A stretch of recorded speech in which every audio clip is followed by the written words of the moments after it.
ವರ್ಗ 10. ಎಲ್ಲರಿಗೂ ನಮಸ್ಕಾರ. ನಾನು ಬಿಂದು. ನೀವೆಲ್ಲರೂ ಚೆನ್ನಾಗಿ ಕೆಲಸ ಮಾಡುತ್ತಿದ್ದೀರಿ ಎಂದು ನಾನು ಭಾವಿಸುತ್ತೇನೆ. ಸ್ವಲ್ಪ ಕೆಲಸದಿಂದ ಪ್ರಾರಂಭಿಸೋಣ. ಚಿತ್ರದಲ್ಲಿ ನೀಡಲಾದ ಚಿಹ್ನೆಗಳನ್ನು ನೀವು ಗುರುತಿಸಬಹುದೇ? ಅವುಗಳಲ್ಲಿ ಎಷ್ಟು ನೀವು ಸರಿಯಾಗಿ ಊಹಿಸಿದ್ದೀರಿ ಎಂದು ನೋಡೋಣ. ನೀಡಿರುವ ಚಿಹ್ನೆಗಳು: ನ್ಯಾಯ,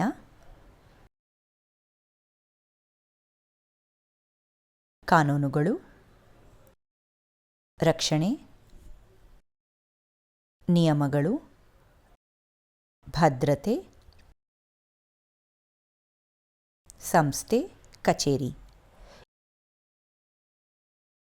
ಈ ಎಲ್ಲ ಅಂಶಗಳು ಸರ್ಕಾರಿ ವ್ಯವಸ್ಥೆಗಳ ಸಾಮಾನ್ಯ ಲಕ್ಷಣಗಳಾಗಿವೆ. ಆದ್ದರಿಂದ ಇಂದಿನ ಅಧಿವೇಶನದಲ್ಲಿ ನಾವು 10ನೇ ತರಗತಿಯ ಸಾಮಾಜಿಕ ಅಧ್ಯಯನದಿಂದ ಕೇಂದ್ರ ಸರ್ಕಾರಗಳ ವಿಷಯಗಳ ಬಗ್ಗೆ ಅಧ್ಯಯನ ಮಾಡುತ್ತೇವೆ. ಕಲಿಕೆಯ ಫಲಿತಾಂಶಗಳು: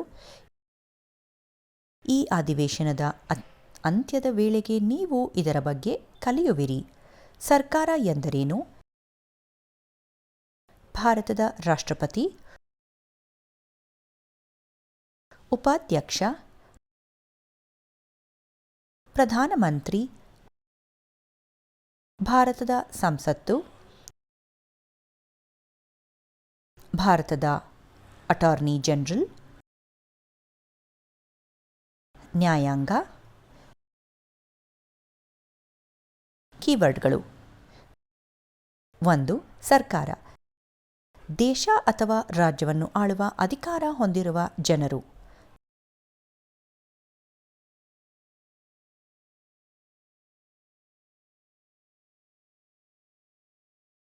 2. ಸಂವಿಧಾನ,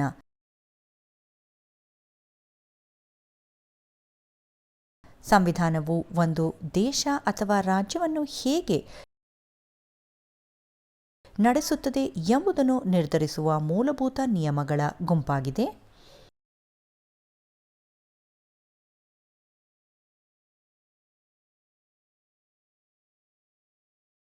3. ಅಧ್ಯಕ್ಷ, ಸರ್ಕಾರದ ಮುಖ್ಯಸ್ಥ ಮತ್ತು ಗಣರಾಜ್ಯದ ಚುನಾಯಿತ ಮುಖ್ಯಸ್ಥ.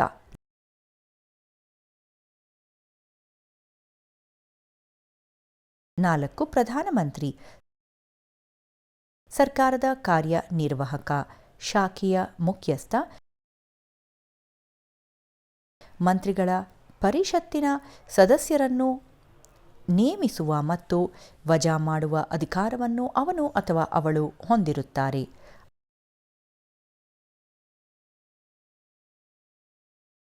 5. ಮಂತ್ರಿಗಳ ಮಂಡಳಿ,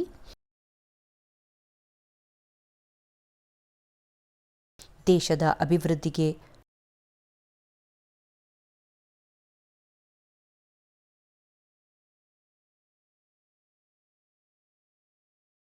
ಕೊಡುಗೆ ನೀಡುವ ಮತ್ತು ಜನರ ಪರವಾಗಿ ನಿರ್ಧಾರಗಳನ್ನು ತೆಗೆದುಕೊಳ್ಳುವ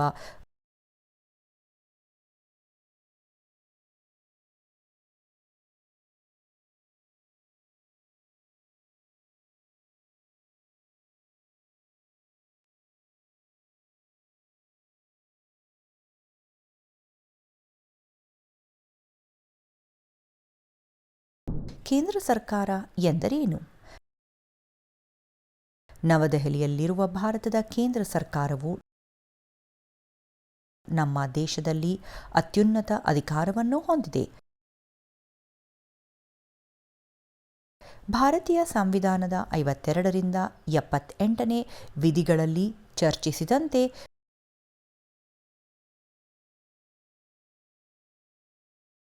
ಯೂನಿಯನ್ ಎಕ್ಸಿಕ್ಯೂಟಿವ್ ನಮ್ಮ ರಾಷ್ಟ್ರದ ವಿಶಾಲತೆ ಮತ್ತು ವೈವಿಧ್ಯತೆಯನ್ನು ಅಂಗೀಕರಿಸುತ್ತದೆ ಮತ್ತು ಆಡಳಿತಕ್ಕಾಗಿ ಫೆಡರಲ್ ವ್ಯವಸ್ಥೆಯನ್ನು ಒದಗಿಸುತ್ತದೆ.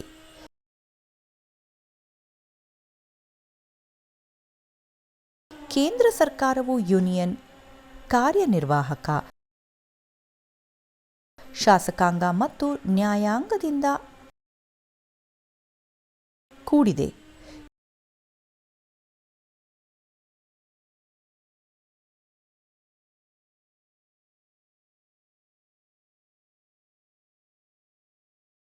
ಯೂನಿಯನ್ ಎಕ್ಸಿಕ್ಯೂಟಿವ್ ಅಧ್ಯಕ್ಷರು, ಉಪಾಧ್ಯಕ್ಷರು,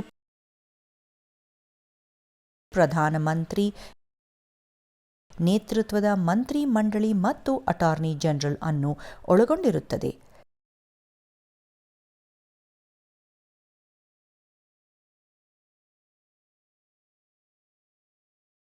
ಭಾರತದ ರಾಷ್ಟ್ರಪತಿ ಅಧ್ಯಕ್ಷರು ಭಾರತದಲ್ಲಿ ನಾಮಮಾತ್ರ ಕಾರ್ಯನಿರ್ವಾಹಕ ಅಧಿಕಾರಿಯಾಗಿದ್ದಾರೆ. ಭಾರತದ ಪ್ರಥಮ ಪ್ರಜೆಯಾಗಿ ಅಧ್ಯಕ್ಷರು ಭಾರತೀಯ ಒಕ್ಕೂಟದ ಮುಖ್ಯ ಕಾರ್ಯನಿರ್ವಾಹಕರಾಗಿದ್ದಾರೆ. ಅಧ್ಯಕ್ಷರು ಸಶಸ್ತ್ರ ಪಡೆಗಳ ಸರ್ವೋಚ್ಚ ಕಮಾಂಡರ್ ಮತ್ತು ಯೂನಿಯನ್ ಎಕ್ಸಿಕ್ಯೂಟಿವ್ ಸಂವಿಧಾನಿಕ ಮುಖ್ಯಸ್ಥರಾಗಿದ್ದಾರೆ. ಅಧ್ಯಕ್ಷರಾಗಿ ಚುನಾವಣೆಗೆ ಅರ್ಹತೆ ರಾಷ್ಟ್ರಪತಿ ಅಭ್ಯರ್ಥಿ ಭಾರತೀಯ ಪೌರತ್ವವನ್ನು ಹೊಂದಿರಬೇಕು.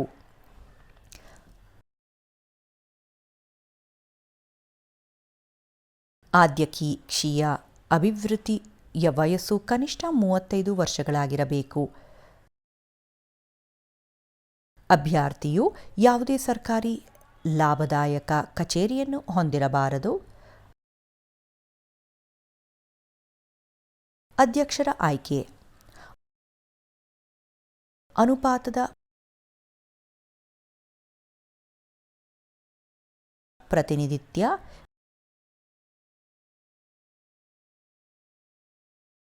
ಮತ್ತು ಒಂದೇ ವರ್ಗಾವಣೆ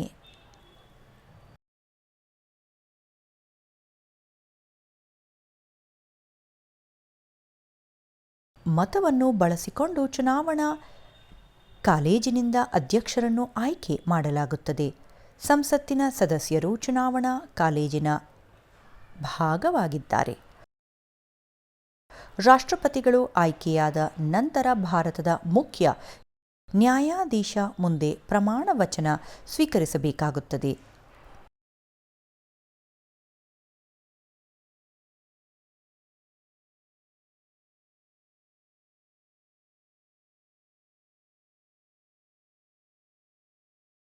ಅಧ್ಯಕ್ಷರ ಅಧಿಕಾರಗಳು ಕಾರ್ಯನಿರ್ವಾಹಕ ಅಧಿಕಾರಗಳನ್ನು ರಾಷ್ಟ್ರಪತಿಗಳು ಪ್ರಧಾನಮಂತ್ರಿ ಮಂತ್ರಿ ಮಂಡಳಿ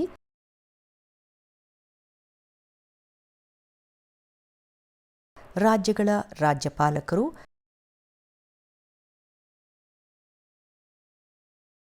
ನ್ಯಾಯಾಧೀಶರು ರಾಯಭಾರಿಗಳು ಮುಖ್ಯ ಚುನಾವಣಾ ಆಯುಕ್ತರು ಅಟಾರ್ನಿ ಜನರಲ್ ಮತ್ತು ಇತರ ಪ್ರಮುಖ ಹುದ್ದೆಗಳನ್ನು ನೇಮಿಸುತ್ತಾರೆ. ಶಾಸಕಾಂಗ ಅಧಿಕಾರಗಳು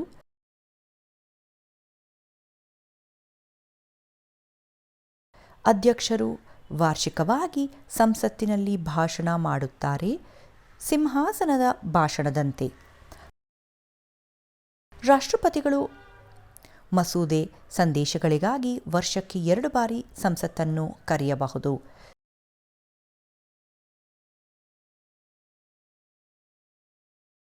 ಸಂಸತ್ತಿನ ಮಸೂದೆಗಳು ಕಾನೂನಾಗಲು ರಾಷ್ಟ್ರಪತಿಗಳ ಅನುಮೋದನೆಯ ಅಗತ್ಯವಿರುತ್ತದೆ ಮತ್ತು ಹಣದ ಮಸೂದೆಗಳು ಸಂಸತ್ತಿನಲ್ಲಿ ಮಂಡಿಸುವ ಮೊದಲು ಅಧ್ಯಕ್ಷರ ಪೂರ್ವ ಅನುಮೋದನೆಯ ಅಗತ್ಯವಿರುತ್ತದೆ.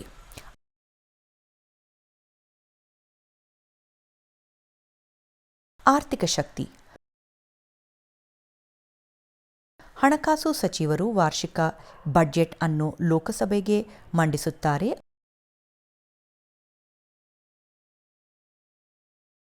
ಅದು ರಾಷ್ಟ್ರಪತಿಗಳಿಂದ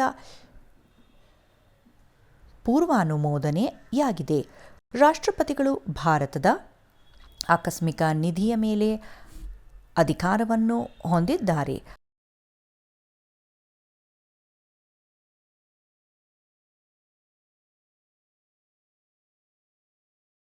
ಅದು ಯಾವುದೇ ನಿಧಿಗಳಿಗೆ ಅನುಮೋದನೆಯನ್ನು ನೀಡುತ್ತದೆ.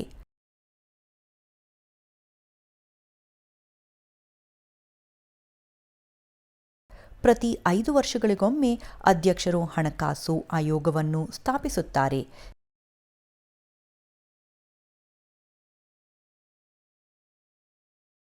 ನ್ಯಾಯಾಂಗ ಅಧಿಕಾರಿಗಳು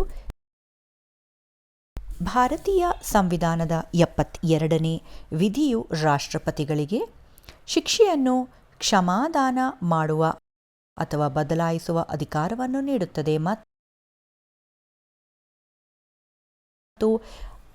ಅಪರಾಧಿ ವ್ಯಕ್ತಿಗಳಿಗೆ ಇತರ ರೀತಿಯ ಪರಿಹಾರಗಳನ್ನು ಒದಗಿಸುತ್ತದೆ.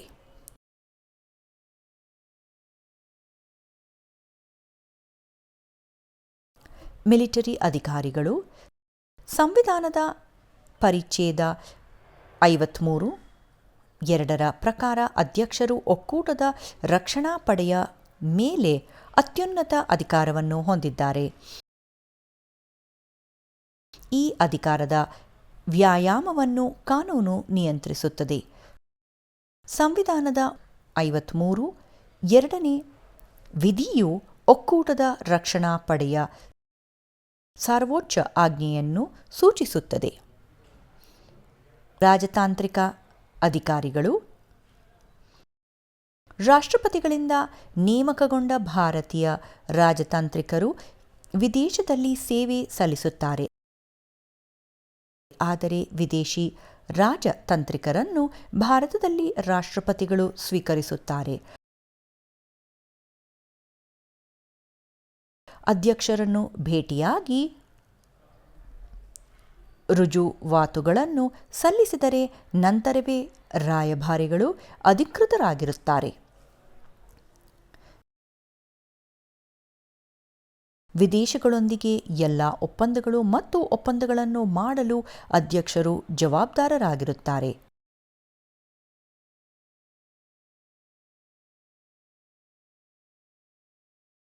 ತುರ್ತು ಅಧಿಕಾರಿಗಳು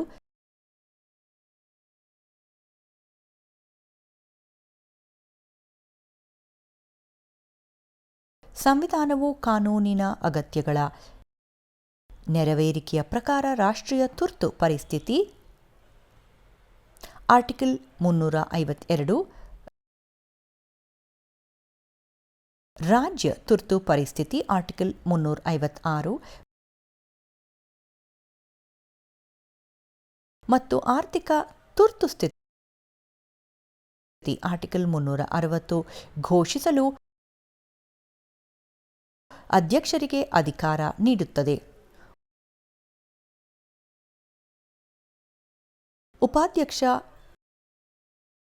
ಉಪಾಧ್ಯಕ್ಷರು ಆದೇಶ 2ನೇ ಅತ್ಯುನ್ನತ ಸ್ಥಾನವನ್ನು ಹೊಂದಿದ್ದಾರೆ. ಪ್ರಶಾಸ್ತ್ಯದ ಅಧಿಕೃತ ಆದೇಶದ ಪ್ರಕಾರ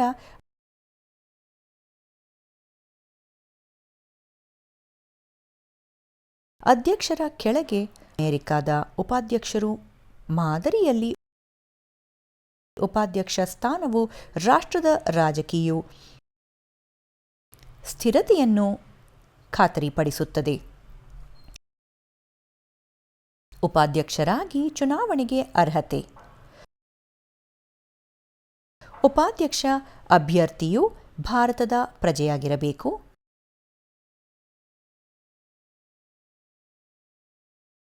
ಉಪಾಧ್ಯಕ್ಷ ಅಭ್ಯರ್ಥಿಯು ಕನಿಷ್ಠ 35 ವರ್ಷ ವಯಸ್ಸಿನವರಾಗಿರಬೇಕು. ಉಪಾಧ್ಯಕ್ಷ ಅಭ್ಯರ್ಥಿಯು ಲಾಭದ ಯಾವುದೇ ಸರ್ಕಾರಿ ಕಚೇರಿಯನ್ನು ಹೊಂದಿರಬಾರದು. ಉಪಾಧ್ಯಕ್ಷ ಚುನಾವಣೆ ಮತ್ತು ಅವಧಿ. ಅನುಚ್ಛೇದ 66(1) ಹೇಳಿರುವಂತೆ ಉಪರಾಷ್ಟ್ರಪತಿಯು ತನ್ನ ಪರೋಕ್ಷವಾಗಿ ಆಯ್ಕೆ ಮಾಡಲಾಗುತ್ತದೆ. ಉಪಾಧ್ಯಕ್ಷರು 5 ವರ್ಷಗಳ ಅವಧಿಗೆ ಸೇವೆ ಸಲ್ಲಿಸುತ್ತಾರೆ. ಇದನ್ನು ರಾಜೀನಾಮೆ, ಮರಣ ಅಥವಾ ತೆಗೆದುಹಾಕುವಿಕೆಯ ಮೂಲಕ ಕೊನೆಗೊಳಿಸಬಹುದು. ಉಪಾಧ್ಯಕ್ಷರು ಮರುಚುನಾವಣೆಗೆ ಅರ್ಹರು.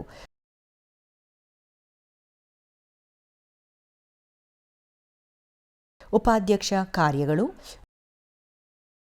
ಉಪಾಧ್ಯಕ್ಷರು ರಾಜ್ಯಸಭೆಗೆ ಅಧ್ಯಕ್ಷರಾಗಿ ಕಾರ್ಯನಿರ್ವಹಿಸುತ್ತಾರೆ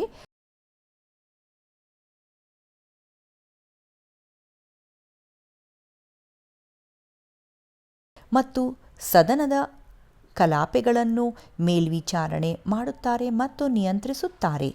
ಸದನದ ಕ್ರಮವನ್ನು ನಿರ್ಧರಿಸುತ್ತಾರೆ ಮತ್ತು ನಿರ್ಣಯಗಳನ್ನು ಮತ್ತು ಪ್ರಶ್ನೆಗಳ ಮೇಲೆ ನಿರ್ಧಾರಗಳನ್ನು ತೆಗೆದುಕೊಳ್ಳುತ್ತಾರೆ. ಉಪಾಧ್ಯಕ್ಷರು ಅನುಪಸ್ಥಿತಿಯಲ್ಲಿ ರಾಜ್ಯಸಭಾ ಉಪಾಧ್ಯಕ್ಷರು ತಾತ್ಕಾಲಿಕವಾಗಿ ಅಧ್ಯಕ್ಷರ ಕರ್ತವ್ಯಗಳನ್ನು ವಹಿಸಿಕೊಳ್ಳಬಹುದು.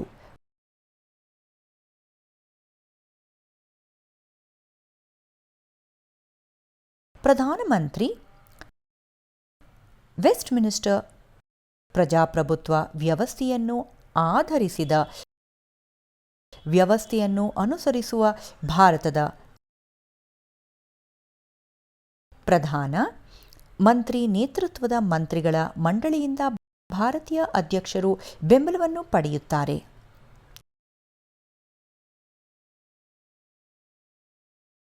ಲೋಕಸಭೆಯಲ್ಲಿ ಬಹುಮತದ ಪಕ್ಷದ ನಾಯಕರಿಂದ ಪ್ರಧಾನಮಂತ್ರಿಯನ್ನು ಆಯ್ಕೆ ಮಾಡಲಾಗುತ್ತದೆ ಮತ್ತು ಅವರು ರಾಷ್ಟ್ರಪತಿಗಳ ಒಪ್ಪಿಗೆಯೊಂದಿಗೆ ಇತರ ಮಂತ್ರಿಗಳನ್ನು ಆಯ್ಕೆ ಮಾಡುತ್ತಾರೆ. ಒಂದೇ ಪಕ್ಷವು ಬಹುಮತವನ್ನು ಸಾಧಿಸುವುದಿದ್ದರೆ ಯಾವುದೇ ಪಕ್ಷ ನಾಯಕರನ್ನು ಬಹುಪಕ್ಷ ಬಹುಮತವನ್ನು ಒಗ್ಗೂಡಿಸಿ ಸಚಿವಾಲಯವನ್ನು ರಚಿಸಬಹುದು ಮತ್ತು ಮಂತ್ರಿಗಳು 6 ತಿಂಗಳೊಳಗೆ ಸಂಸತ್ತಿಗೆ ಸೇರಬೇಕು.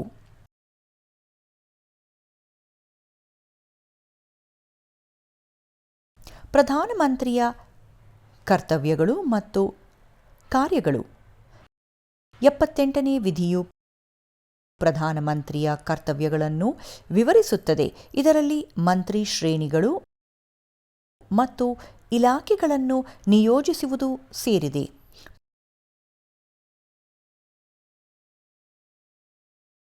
ಪ್ರಧಾನಮಂತ್ರಿ ಕ್ಯಾಬಿನೆಟ್ ಸಭೆಗಳನ್ನು ಯೋಜಿಸುತ್ತಾರೆ ಮತ್ತು ಸಹೋದ್ಯೋಗಿಗಳೊಂದಿಗೆ ಸಮಾಲೋಚಿಸುತ್ತಾರೆ.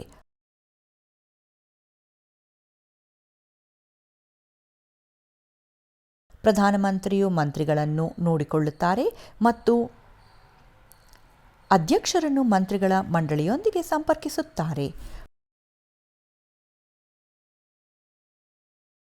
ಮಂತ್ರಿಮಂಡಲ: ಭಾರತದ ಅಧ್ಯಕ್ಷರು ಪ್ರಧಾನಮಂತ್ರಿಯ ಸಲಹೆಯ ಆಧಾರದ ಮೇಲೆ ಚುನಾವಣೆಯ ನಂತರ ಮಂತ್ರಿಗಳ ಮಂಡಳಿಯನ್ನು ನೇಮಿಸುತ್ತಾರೆ.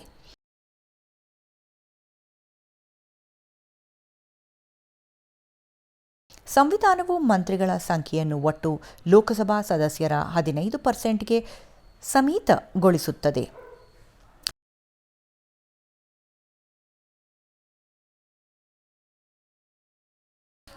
ಪರಿಷತ್ತಿನ ಈ ನೇಮಕಾತಿ ಪ್ರಕ್ರಿಯೆಯು ಸಂವಿಧಾನವಾಗಿದೆ. ಭಾರತದ ಸಂಸತ್ತು ಭಾರತೀಯ ಸಂಸತ್ತು 3 ಭಾಗಗಳನ್ನು ಹೊಂದಿದೆ: ರಾಷ್ಟ್ರಪತಿ, ರಾಜ್ಯಸಭೆ ಮೇಲ್ಮನೆ ಮತ್ತು ಲೋಕಸಭೆ ಕೆಳಮನೆ. ಇದು ದ್ವಿಸದಸ್ಯ ಶಾಸಕಾಂಗವಾಗಿದೆ.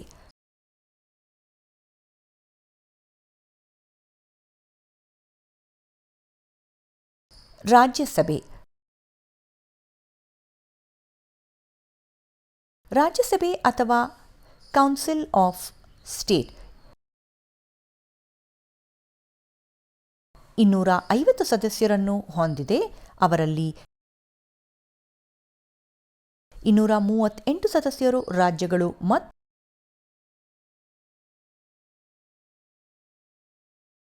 ಕೇಂದ್ರ ಆಡಳಿತ ಪ್ರದೇಶಗಳನ್ನು ಪ್ರತಿನಿಧಿಸುತ್ತಾರೆ ಮತ್ತು ಪರೋಕ್ಷವಾಗಿ ಚುನಾಯಿತರಾಗುತ್ತಾರೆ. ಅಧ್ಯಕ್ಷರು ಉಳಿದ 12 ಸದಸ್ಯರನ್ನು ಸಾಹಿತ್ಯ, ವಿಜ್ಞಾನ, ಕ್ರೀಡಾ, ಕಲೆ ಮತ್ತು ಸಮಾಜ ಸೇವೆಯಲ್ಲಿ ಕ್ಷೇತ್ರಗಳಲ್ಲಿ ಅವರ ಪರಿಣಿತಿಯನ್ನು ಅದರ ಆಧಾರದ ಮೇಲೆ ನಾಮನಿರ್ದೇಶನ ಮಾಡುತ್ತಾರೆ.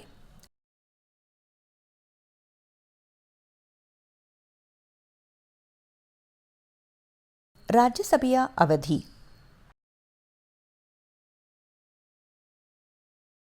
ರಾಜ್ಯಸಭಾ ಸದಸ್ಯರು 6 ವರ್ಷಗಳ ಅವಧಿಯನ್ನು ಹೊಂದಿದ್ದಾರೆ ಮತ್ತು ಮನೆ ಶಾಶ್ವತವಾಗಿರುತ್ತದೆ.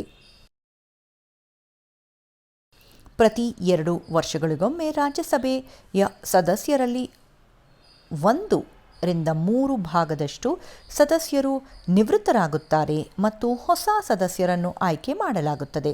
ಭಾರತದ ಉಪಾಧ್ಯಕ್ಷರು ರಾಜ್ಯಸಭೆಯ ಅಧ್ಯಕ್ಷರಾಗಿ ಕಾರ್ಯನಿರ್ವಹಿಸುತ್ತಾರೆ.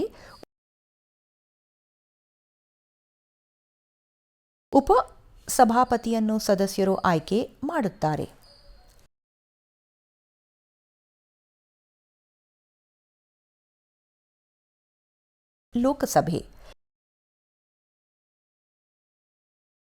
ಲೋಕಸಭೆಯು ಚುನಾಯಿತ ಪ್ರತಿನಿಧಿಗಳನ್ನು ಹೊಂದಿರುವ ಭಾರತೀಯ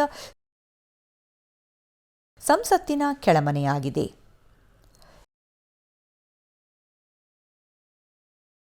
ಇದು ಗರಿಷ್ಠ 552 ಸದಸ್ಯರನ್ನು ಹೊಂದಿದೆ,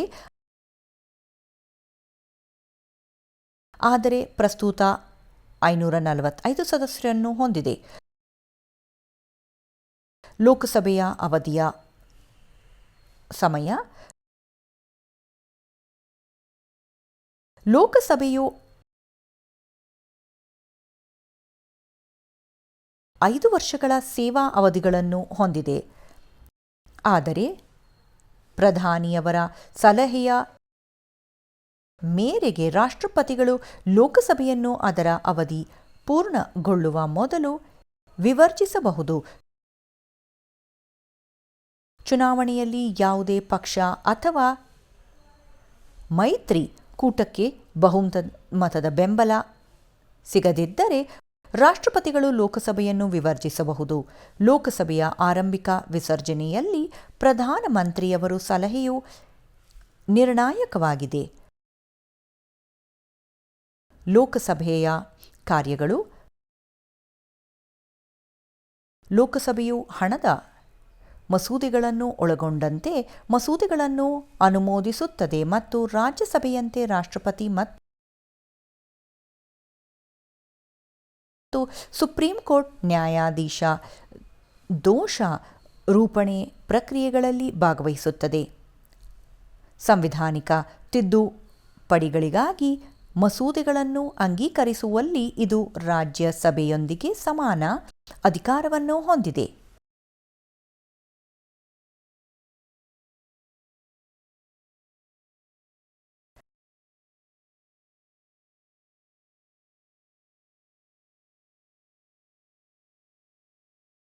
ಸಂಸತ್ತಿನ ಅಧಿಕಾರಿಗಳು ಮತ್ತು ಕಾರ್ಯಗಳು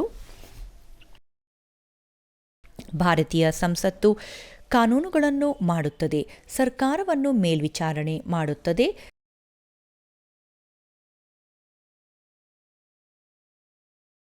ಬಜೆಟ್ಗಳನ್ನು ಅನುಮೋದಿಸುತ್ತದೆ ಮತ್ತು ಅಭಿವೃದ್ಧಿ ಯೋಜನೆಗಳನ್ನು ಅಂತಾರಾಷ್ಟ್ರೀಯ ಸಂಬಂಧಗಳು ಮತ್ತು ಆಂತರಿಕ ನೀತಿಗಳನ್ನು ಚರ್ಚಿಸುತ್ತದೆ.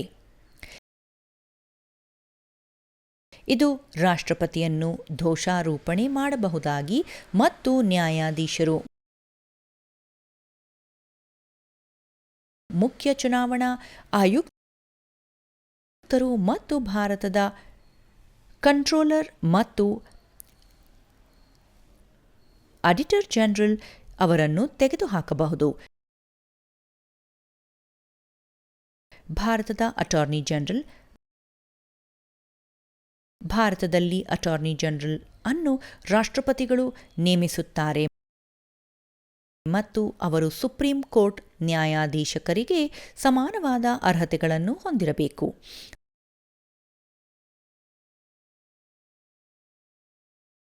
ಉನ್ನತ ಕಾನೂನು ಅಧಿಕಾರಿಯಾಗಿರುವ ಅಟಾರ್ನಿ ಜನರಲ್ ಅನ್ನು ರಾಷ್ಟ್ರಪತಿಗಳು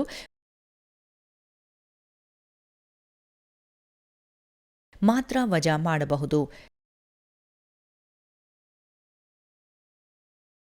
ಭಾರತದ ಅಟಾರ್ನಿ ಜನರಲ್ ಅವರ ಕರ್ತವ್ಯಗಳು ಮತ್ತು ಕಾರ್ಯಗಳು.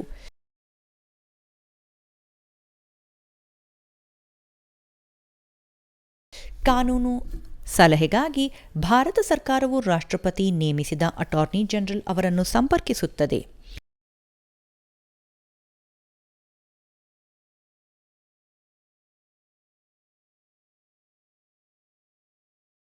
ಅಟಾರ್ನಿ ಜನರಲ್ ಎಲ್ಲ ನ್ಯಾಯಾಲಯಗಳಲ್ಲಿ ಭಾಗವಹಿಸಬಹುದು.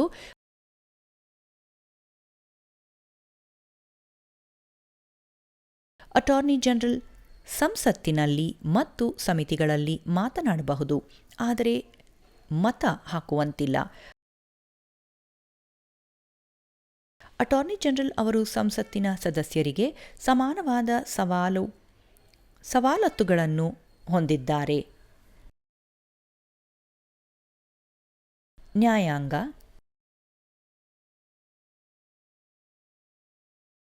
ಭಾರತದ ನ್ಯಾಯಾಂಗ ವ್ಯವಸ್ಥೆಯು ಭಾರತೀಯ ನಾಗರಿಕರ ಹಕ್ಕುಗಳು ಮತ್ತು ಸ್ವಾತಂತ್ರ್ಯಗಳನ್ನು ರಕ್ಷಿಸುತ್ತದೆ.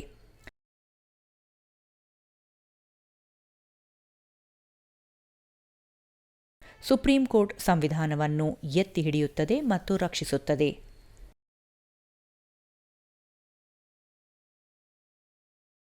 ನ್ಯಾಯಾಂಗ ವ್ಯವಸ್ಥೆಯು ಸರ್ಕಾರದಿಂದ ಸ್ವತಂತ್ರವಾಗಿ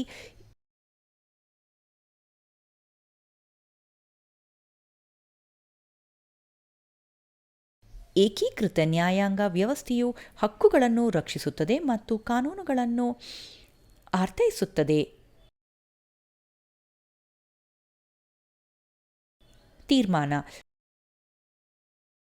ಸರ್ಕಾರಗಳು ಅಧಿಕಾರವನ್ನು ಪ್ರತಿನಿಧಿಸುವ ಸಂಸ್ಥೆಗಳು